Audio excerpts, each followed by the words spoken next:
नमस्कार, जय हिंद, वंदे मातरम। जो भी स्टूडेंट्स बीएससी सेकंड ईयर में हैं और वह पेपर देने वाले हैं इलेक्ट्रोमैग्नेटिक का, जो पेपर 3 तारीख को आपका लगभग होगा। इलेक्ट्रोमैग्नेटिक के पेपर में एक ही दिन है और आपको किस प्रकार से तैयारी करनी है, आपको ज़्यादा डिप्रेशन टेंशन में नहीं आना है। मैं कुछ शॉर्ट टाइप क्वेश्चंस की वीडियो पहले ही प्रोवाइड करा चुका था, जिसमें मैंने 25 शॉर्ट टाइप क्वेश्चंस आपके लिए कराए थे। 25 मैंने शॉर्ट टाइप क्वेश्चंस कराए थे और उनमें से लॉन्ग किस प्रकार से बनेंगे वही बताया था। वो वीडियो मैं आई बटन में या लिंक डिस्क्रिप्शन बॉक्स में दे दूंगा, देख लेना। यह सेकंड वीडियो है। 25 क्वेश्चन मैं इस वीडियो में कराऊंगा। टोटल 50 शॉर्ट टाइप क्वेश्चंस हो जाएंगे। इसी वीडियो को देखने से ही देखते देखते मैं वो क्वेश्चन आपको याद करा दूंगा। और एक बात और, आपके लॉन्ग क्वेश्चन भी इन्हीं वीडियो से बन जाएंगे। 3 वीडियो मैं आपको प्रोवाइड कराऊंगा। दूसरी वीडियो है, तीसरी वीडियो भी अपलोडिंग पर लगा दी है। ओके, सिर्फ 3 वीडियो देखकर जाना है। लॉन्ग क्वेश्चन भी इन्हीं में से बनेंगे। कैसे बनेंगे वो मैं आपको एग्जांपल देके इस वीडियो में आपको समझाने वाला हूँ। वीडियो को जिस स्टूडेंट्स ने लास्ट तक देख लिया वो 25 क्वेश्चंस आराम से कर देगा। ट्रिक क्या है, टेक्निक क्या है, वो भी मैं आपको बताने वाला हूँ।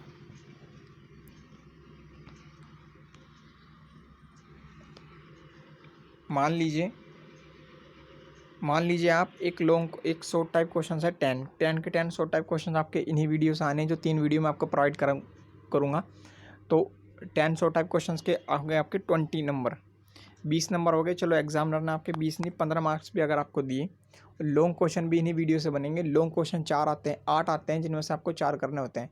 4 में से अगर 3 भी आपके शॉर्ट टाइप क्वेश्चन में से लॉन्ग बन गए तो 7 या 21 में से कहीं नहीं तो आपको 10 दे दिए, हाफ कर दी तो 15 10 25 नंबर आप फिर भी इन शॉर्ट टाइप क्वेश्चन से ही कर लेंगे। मैं बताऊंगा लॉन्ग कैसे बनेंगे, अभी वीडियो को देखिए। ठीक है, 25 क्वेश्चन दे चुका था। 26 नंबर क्वेश्चन है, फ्लोमिंग का वाम हस्त का नियम क्या है। ठीक है, फ्लोमिंग के वाम हस्त का नियम क्या है। वाम हस्त का नियम, यदि हम अपने बाएं हाथ की तर्जनी उंगली को इस प्रकार फैलाएं, मध्यमा को अंगूठे को इस प्रकार एक दूसरे के लंबवत रखें कि तर्जनी जो है चुंबकीय क्षेत्र की दिशा और मध्यमा विद्युत धारा की दिशा को, और अंगूठा जो है विद्युत बल की दिशा को इंगित करें। तो ठीक है, अभी बता देता हूँ। ये देखिए अंगूठा है, ये अंगूठा किसको व्यक्त करेगा। अंगूठा चालक पर बल की दिशा को इंगित करेगा। और उंगली इस प्रकार फैलाए, उंगली किसको बताएगी, आपकी उंगली चुंबकीय क्षेत्र की दिशा को बताएगी। 11th का है, 1 एम्पियर क्या होता है। 1 एम्पियर वह धारा है जो निर्वात में परस्पर 1 मीटर दूर रखे समांतर चालकों में प्रत्येक में प्रवाहित करने पर, 1 एम्पियर वह धारा है जो निर्वात में 1 मीटर दूर रखे समांतर चालकों में प्रवाहित करने पर 2 गुना 10⁻⁻7 न्यूटन का बल उत्पन्न कर सके। तो वह एम्पियर की एक मानक एम्पियर की परिभाषा है। चुंबकीय ध्रुव क्या होते हैं, विलगी चुंबक का अस्तित्व, ये लॉन्ग में बन सकता है। चुंबक ध्रुव क्या होते हैं और विलगी चुंबक का क्या अस्तित्व है। चुंबक या परिनालिका के सिरे पर अधिकांश चुंबकीय प्रेरण रेखाएं होती हैं, अपसारित या अभिसारित। चुंबकीय प्रेरण रेखाएं कैसी होती है चुंबकीय क्षेत्र पर, अपसारित या अभिसारित। अपसारित होती है जो नॉर्थ पोल की तरफ होती है, ठीक है, और अभिसारित क्या होती है जो साउथ की तरफ होती है। आगे देखना, चुंबक के क्षेत्र का चुंबक का वह क्षेत्र जहाँ पर अपसारित होती है वह उत्तरी ध्रुव, और जो अभिसारित होती है वह दक्षिण ध्रुव होता है। अगर स्वतंत्र चुंबक को लटका दें तो वह नॉर्थ और वेस्ट की तरफ ही चुंबक लटकेंगी, और अगर चुंबक को तोड़ दें बीच में से तो जो 2 चुंबक होंगी ये भी आप अपने आप में एक स्वतंत्र चुंबक होंगी। तो प्रत्येक भाग एक पूर्ण चुंबक होगा। चुंबक को तोड़ भी दें तो, यदि परमाणु को इलेक्ट्रॉन प्रोटॉन इत्यादि को भी तोड़ दें तो उनमें से प्रत्येक कण का दोनों ध्रुव होगा और विलगित चुंबक का कोई अस्तित्व नहीं होता। पूछा था ना, क्या विलगित चुंबक का कोई अस्तित्व होता है। नहीं, विलगित चुंबक का कोई अस्तित्व नहीं होता। ये जो क्वेश्चन है ये फॉर्मूले पर डिपेंड है। M=IA। M चुंबकीय आघूर्ण है, I जो है धारा है, और A क्षेत्रफल है। I का मान हीरा, A का मान हीरा। आप खुद सोल्व कर लेंगे तो क्वेश्चन का आंसर मिल जाएगा। पैराविद्युत किसे कहते हैं, वह पदार्थ जिसमें समस्त इलेक्ट्रॉन, ये देखिए 9th का है ये परमाणु, इसमें समस्त जो इलेक्ट्रॉन है बाहर चक्कर लगाते हैं अगर ये नाभिक से टाइटली बॉन्ड होते हैं। अगर जो इलेक्ट्रॉन नाभिक से दृढ़तापूर्वक बंधे रहते हैं वो परावैद्युत कहते हैं। इसमें मुक्त इलेक्ट्रॉन नहीं होते हैं, दृढ़तापूर्वक बंधे रहते हैं, जैसे प्लास्टिक, कांच, अभ्रक इत्यादि। और परावैद्युतांक किसे कहते हैं, निर्वात में बिंदु आवेशों के बीच और माध्यम में बिंदु आवेशों के बीच। निर्वात में बिंदु, निर्वात जहाँ वायु ना जाए, निर्वात में बिंदु आवेशों के बीच और माध्यम में बिंदु आवेशों के बीच, या निर्वात में बिंदु आवेशों के बीच, माध्यम में बिंदु आवेशों के बीच लगने वाले बल को परावैद्युतांक के कहते हैं। एक बात और याद रखना, K=ε/ε0 होता है। आगे आप पढ़ेंगे वीडियो में, मैं आपको बताऊंगा, याद रखना। याद रखना, ठीक है, 2 बार बोल रहा हूँ, k equal to epsilon upon epsilon 0। अब परावैद्युतांक निर्वात के लिए 1 होता है, वायु के लिए k इक्वल टू 1.0006, कांच के लिए k इक्वल टू 6 होता है। सब प्रेरण क्या है, मोस्ट इंपॉर्टेंट, जब किसी कुंडली में विद्युत धारा परिवर्तित होती है तो EMF विद्युत वाहक बल उत्पन्न होता है जो कि धारा परिवर्तन का विरोध करता है, इसे स्वप्रेरण कहते हैं। स्वप्रेरण गुणांक और स्वप्रेरक क्या है, आंखिक रूप से कुंडली में प्रेरित विद्युत वाहक बल के बराबर होता है यदि कुंडली में धारा एकांक दर से बह रही है। अब स्वप्रेरण से देखिए कितने 100 टाइप क्वेश्चन बनेंगे। अगर आ जाए लॉन्ग में स्वप्रेरण क्या है, तो इन 4-5 जो 100 टाइप क्वेश्चंस आपके स्वप्रेरण पर बेस्ड है। जैसे विद्युत चुंबक पर 2 बेस्ड थे, नॉर्थ साउथ पोल वाला जो क्वेश्चन था लॉन्ग में भी आ सकता था, और साथ में बोल सकता था विद्युत चुंबक के गुण बताएं, ठीक है, और मैक्सवेल की विद्युत चुंबक की तरंग क्या है। तो विद्युत चुंबक पे 8 से 10 100 टाइप क्वेश्चन है, मिला के एक हो जाएगा। स्वप्रेरण का मिलाकर 3-4 शॉर्ट है, वो लॉन्ग बन जाएगा। स्वप्रेरण का देख लीजिए अब, स्वप्रेरण गुणांक।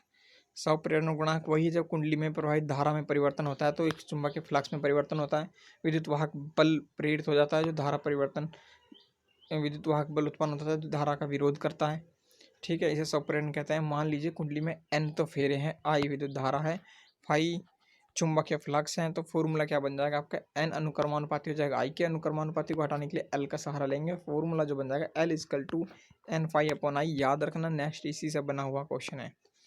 स्वप्रेरण गुणांक स्वप्रेरक तो संख्यात्मक रूप से कुंडली में चुंबकीय फ्लक्स ग्रंथिकाओं की संख्या के बराबर होता है। लंबी परिणालिका में स्वप्रेरकत्व के लिए व्यंजक, स्वप्रेरकत्व के लिए व्यंजक क्या हो जाएगा, बी, ये याद रखना, चुंबकीय क्षेत्र beta B equal to mu 0 n upon L I.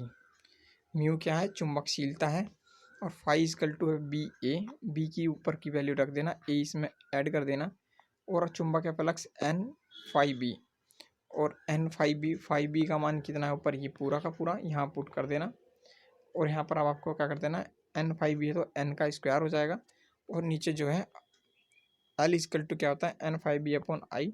N phi B की वैल्यू ये रही, और इसमें आई भी है तो आई से आई कट जाएगा, आई हटा के बाकी पूरी वैल्यू आपको मिल जाएगी।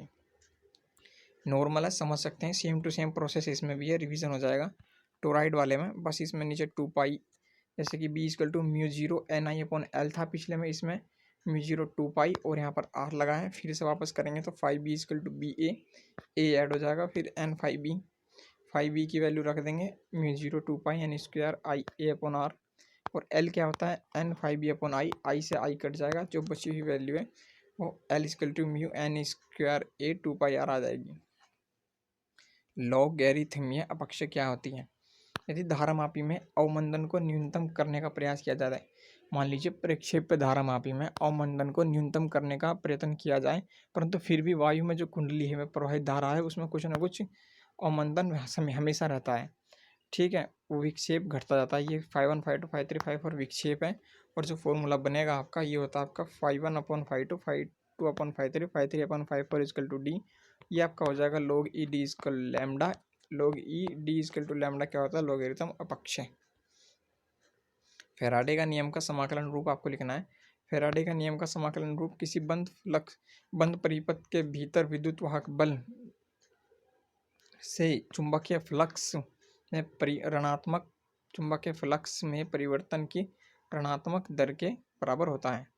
तो E del L minus five upon T, ये तीसरा मैक्सवेल का नियम है। लेंज का नियम क्या है, लेंज का नियम, अगर चुंबकीय फ्लक्स में परिवर्तन होता है तो एक विद्युत वाहक बल उत्पन्न होता है जो कि चुंबकीय फ्लक्स में परिवर्तन का विरोध करता है, यही लेंज का नियम है। फ्लक्स परिवर्तन के कारण ही तो विद्युत वाहक बल उत्पन्न होता है, और वह खुद ही विद्युत फ्लक्स परिवर्तन का विरोध कर देता है। ये फॉर्मूला है, ये आपको बी एच किस प्रकार लिखा जाता है, आप ध्यान रखना, ये जो B equal to mu H है तो एच की जगह आपको लिखना है बी अपॉन म्यू। तो नीचे सोल्व करते हुए आप आएंगे mu M equal to B square 2 pi 1 upon 2, B को 2 बार लिख देंगे, म्यू नीचे है, और बी अपॉन म्यू क्या होता है मैंने आपको बताया, एच इक्वल टू होता है B upon mu, B upon mu की जगह एच रख देंगे तो ये आपका आ जाएगा। प्रत्यावर्ती धारा जनित किस सिद्धांत पर कार्य करता है, चुंबकीय प्रेरण के सिद्धांत पर ये कार्य करता है। न्यून का चुंबकीय आघूर्ण शून्य है। प्रक्षेप्य धारामापी की सुग्राहिता, किसी प्रक्षेप्य की धारामापी की सुग्राहिता आवेश की उस मात्रा के बराबर है जो धारामापी से उस आवेश को गुजारने पर 1 मिलीमीटर का विक्षेप उत्पन्न होता है।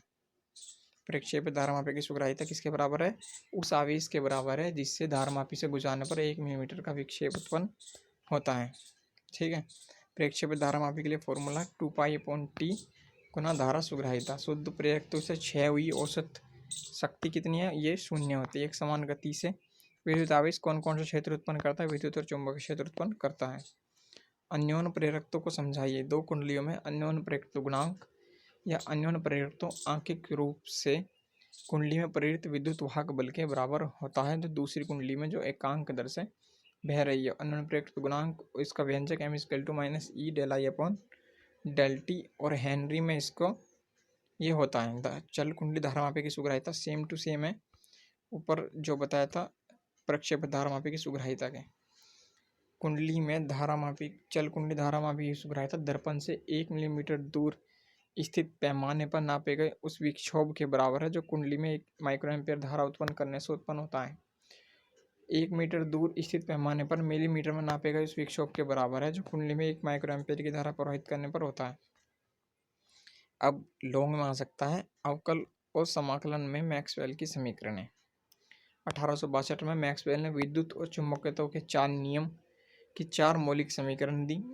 इन्हें 4 समीकरण कहते हैं। विद्युत चुंबकीय तरंगें ये उत्सर्जित करते हैं, त्वरित विद्युत आवेश से जनित हैं। मैक्सवेल की चारों समीकरण आपको पहले याद करनी है। E∆S/Q/ε0, B∆S0, E∆L∅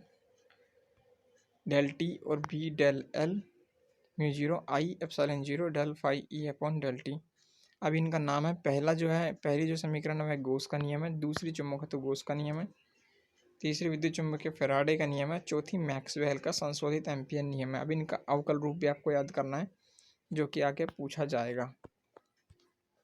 स्वप्रेरण क्या है? स्वप्रेरण कुंडली में विद्युत धारा, जब किसी कुंडली में विद्युत धारा परिवर्तित होती है तो विद्युत वाहक बल उत्पन्न होता है जो विद्युत धारा परिवर्तन का विरोध कहता है। इस घटना को स्वप्रेरण कहते हैं, जैसे कि बताया था। ठीक है, अब नेक्स्ट क्वेश्चन की तरफ चलते हैं।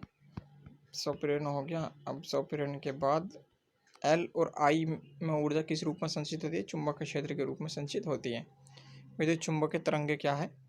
50वां क्वेश्चन है आज का लास्ट क्वेश्चन। विद्युत चुंबकीय तरंगे दोलायमान विद्युत और चुंबकीय क्षेत्रों से निर्मित होती है जो कि परस्पर लंबवत होता है, संचरण की दिशा के भी लंबवत होते हैं। विद्युत चुंबकीय तरंग जो है अनुप्रस्थ होती है। विद्युत चुंबकीय तरंगों की उत्पत्ति कैसे होती है? विद्युत चुंबकीय तरंगों की उत्पत्ति जो है ये त्वरित विद्युत आवेशों से जनित होती है। याद रखिएगा, जो ये है परमाणु में जो इलेक्ट्रॉन चक्कर लगाते हैं उच्च ऊर्जा स्तर से जब ये निम्न ऊर्जा स्तर में आते हैं तो ये चुंबकीय तरंग जो है उत्सर्जित करते हैं। इसी प्रकार जो रेडियो स्टेशन पर जो एंटीना लगे होते हैं उनमें प्रत्यावर्ती धारा होती है और इन प्रत्यावर्ती धारा में दोलायमान आवेश होता है और ये भी विद्युत चुंबकीय तरंगे, रेडियो तरंगे उत्सर्जित करते हैं। चुंबकीय तरंगों के गुण जो है पेपर में आ सकते हैं। लॉन्ग में ये मिला के हो सकता है चुंबकीय तरंग, चुंबकीय तरंगों की उत्पत्ति, विद्युत चुंबकीय तरंगों के गुण और मैक्सवेल की समीकरण, ये चारों शॉर्ट मिलाकर लॉन्ग बन जाएगा। विद्युत चुंबकीय तरंगों के निम्नलिखित गुण है। इन तरंगों की उत्पत्ति विद्युत आवेश से होती है, त्वरित विद्युत आवेश से। प्रकाश की चाल दोलनों से ये तरंगें संचरित होती हैं। प्रकाश की चाल के ये बराबर होती हैं V=c 1/μ0 यहाँ पर μ0 अगर आ जाए तो मुक्त आकाश की चुंबकनशीलता, ε0 मुक्त आकाश की विद्युतशीलता, और सिंपली म्यू पूछे तो निरपेक्ष चुंबकनशीलता और खाली ε0 पूछे तो निरपेक्ष विद्युतशीलता। तरंगे आवेश रहित होती है और ये तरंगे अनुप्रस्थ होती है। ये तरंगे अपवर्तन, परावर्तन, व्यतिकरण, विवर्तन ये गुण प्रदर्शित करती हैं। चूंकि इन तरंगों का ऊर्जा संवेग होते हैं तो ये किरणें सतत आपतित होती हैं। तो ये कुछ 51 क्वेश्चंस थे। लास्ट की वीडियो, तीसरी पार्ट की वीडियो भी अपलोडिंग पे लगा दिए। ठीक है, पहली वीडियो का लिंक डिस्क्रिप्शन बॉक्स में, दूसरी वीडियो है 25 क्वेश्चंस की। 100 टाइप क्वेश्चंस भी अगर कर लेंगे तो इलेक्ट्रोमैग्नेटिक का पेपर आप क्वालिफाई अच्छे से कर सकते हैं with get good marks. Long questions की वीडियो शाम को आपको प्रोवाइड हो जाएगी। कोई क्वेरी हो तो इंस्टाग्राम की आइडिया है Mahendra47 जरूर लगा देना। ओके, कमेंट कर देना, कोई दिक्कत नहीं है, कोई प्रॉब्लम हो। जय हिंद।